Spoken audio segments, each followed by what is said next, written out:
Hello everyone, happy nearly Christmas. We're getting cozy in here. We got the tree, we got the tinsel, we got the mug, and now we got the Wonder Woman Christmas jumper. And we're getting properly into end of year videos now, which I love. This is how I first got into BookTube, is I sort of stumbled across people's best books of the year videos a long time ago. And that's how I got into BookTube. So it's one of my favourite times of year, generally, but especially to talk and think about books. So this is the first of my two best books of the year video. This is my best non-fiction books of 2023, and then next week my final video of the year will be my best fiction books of 2023. These aren't necessarily books that were released in 2023, they're books that I read in 2023, and they're in no particular order. By which I mean they're in reverse order of when I read them, because I scrolled back through my Goodreads to pick out my favourites. So without any further ado, let's talk about some non-fiction books that I read in 2023, specifically the best non-fiction books that I read in 2023. We're actually just going to work our way through the pile, that's easier. So on the top of my pile that I've pulled out is No Worries If Not by Soph Galastian. Now, this is an author who is a comedian and a comedy writer, and not someone I had heard of before reading her memoir, which is very unlike me. I very rarely read memoirs, and they're almost always someone I've heard of or I'm already sort of aware of in the world. But the tagline, a funny-ish story of growing up working class and queer, drew me in, as did the No Worries If Not, because we've all put that at the end of an email or a text at some point. And this book was so, it was so good. You know it was so good because it's in my best non-fiction books of the year pile.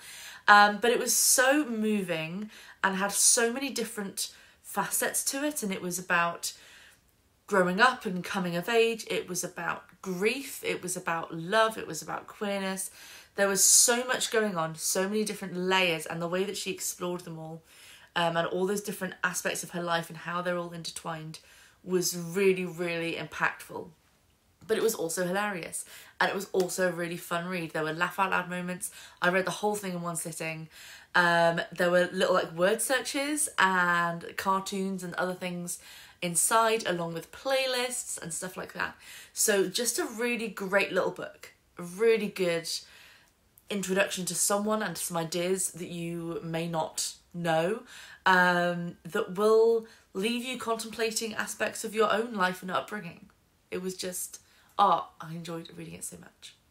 Next on the pile is The Immortal Life of Henrietta Lacks by Rebecca Skloot. I forgot the author then.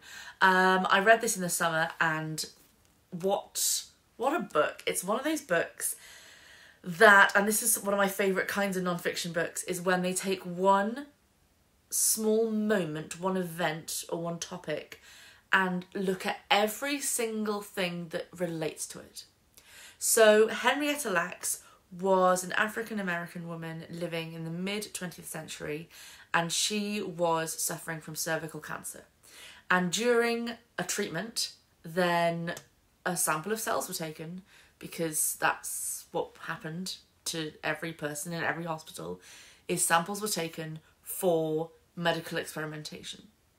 She did not know about this, she did not consent to this, and her cells became the first immortal cell line and one of the few existing immortal cell lines in genetic research, in cellular research, which means that every single cell-based treatment was created using her cells.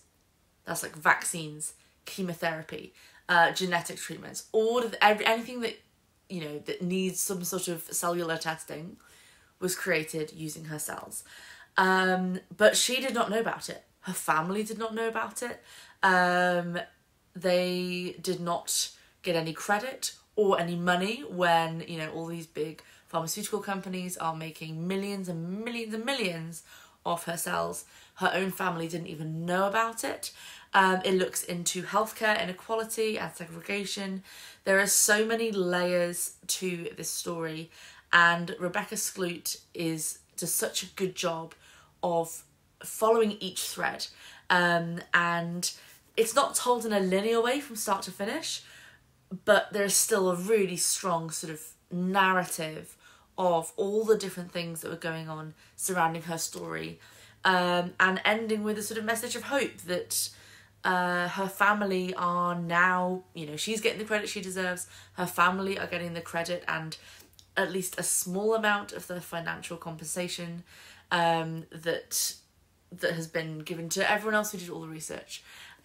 So yes, incredible book that just opens your eyes to so many things on so many levels. Next on the pile is Black and British, A Forgotten History by David Olusoga. And this one has been on my TBR for a long time. I finally read it this year and I'm really glad I did. So Olusoga's goal with this book was to sort of expand the public perception of Black British history beyond the Windrush generation and stuff since then. That Black British history goes back to literally the Roman Empire, maybe even further back. We don't have, you know, there's so little evidence for stuff happening that long ago, but definitely since the Roman Empire. And not only that, he also looks at how Black history and British history are intertwined, that you can't separate them, that they are so closely linked and affect each other constantly, and it's a big part of our history, of this country's history, that has been deliberately swept under the rug and deliberately sanitised. And he's shedding light on it, on every aspect of it. So yeah, this isn't a must read for every British person, and just really reframes how we think of British history. The final physical book on my pile before I talk about a couple of ebooks is Whatever Next, and I'm going to read out the authors because there's 3 of them: Josephine J, Adeline Barra and Hannah Fabian Smith. I talked about this quite a lot recently because it was featured in a reading vlog and then in a recent wrap-up, but this is an inkling. It's a tiny little non-fiction book, and it's about adult adoptee identities. So it's about what it's like to be an adoptee, something that is very rarely discussed. I have one more book on my imminent TBR that's about adoption, and when I've read that I want to sort of do a comparison of that and this and another book that I read that was entirely about adopted parents, that so much of the narrative around adoption is from an adopting parent's perspective, and not on the child's perspective, not on the adoptee's perspective. And so these 3 writers, they have a podcast together and they each take a different stereotype about adoption and write about how they relate to that stereotype, how they've had to overcome that stereotype, or how that stereotype has followed them through life in a negative way, or in a positive way, but usually in a negative way. It's a really interesting book, and I think it's such a fascinating topic that needs so much more discussion and exploration, and this is such a good starting point for opening up that conversation, for acknowledging that this is a very nuanced issue, and something that can be incredibly positive for many people and incredibly negative for many people, whether you're adopting, whether you're being adopted, you know, whether you are biologically related to someone who's being adopted, all of those different facets, and really looking into the nuance. I say nuance again, but it's the right word. The nuance of these discussions.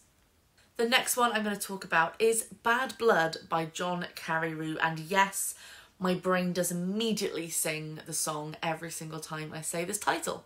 And I watched The Dropout with Amanda Seyfried. One of the first things I watched this year. I think I watched it like at the end of the Christmas holidays before I started at work again. And it's about Elizabeth Holmes and Theranos, and I immediately became obsessed. I don't know how I'd missed that. I somehow missed that when it was all happening. And yeah, so I immediately went and bought Bad Blood secondhand online, and read it and really enjoyed it. Again, a very thorough look at one particular topic. The amount of research, the amount of interviews, the amount that goes into this book is frankly bonkers. There was so much information there. It was so eye-opening, and raised all of these questions about ethics and business and Silicon Valley and technology and all of these things. So yes, highly recommend for anyone interested in that sort of thing. And if you've watched any of the either fiction or non-fiction media about Elizabeth Holmes, then this book really gets that little more insight. But that being said, because, you know, obviously Elizabeth Holmes herself wasn't interviewed for this book. Her opinion does not feature. That there's this sort of, it's kind of trying to build an image of someone from the outside. That there's this space where Elizabeth Holmes is and we're trying to figure out who she was. And it was really fascinating. You really got a sense of this very enigmatic, manipulative figure who, what's the word I'm looking for? Who kind of shapeshifts into what she needs to be. Very motivated, obviously, to the point of villainy, I guess. But yes, very good book. Highly recommend. And the final book that I would like to mention as part of my best non-fiction reads of 2023 was Immune by Philip Detmer. This was one of the first books I read this year, and it's about the immune system, and it was fascinating, so fascinating. I wish I had my copy with me to show it to you because the illustrations and the diagrams were stunning and really informative, but it is at my parents' house, so I do not have it with me right now to show you. It was a really gripping read, very absorbing. It read like an action movie, except it's about your immune system. It was so good. There's been so much talk in the last couple of years about public health knowledge, and about immunity and vaccinations and all of that sort of thing. And, you know, I think we all sort of felt like we were either experts in our own immunity or realised how little we knew, or somehow both in the last few years. And so it was really nice to kind of get stuck into the actual science behind it all. And I've always been prone to viruses. I've always had tonsillitis on and off since I was a kid. I had scarlet fever one time. So, like, you know, it was great to kind of know that my body is trying really hard.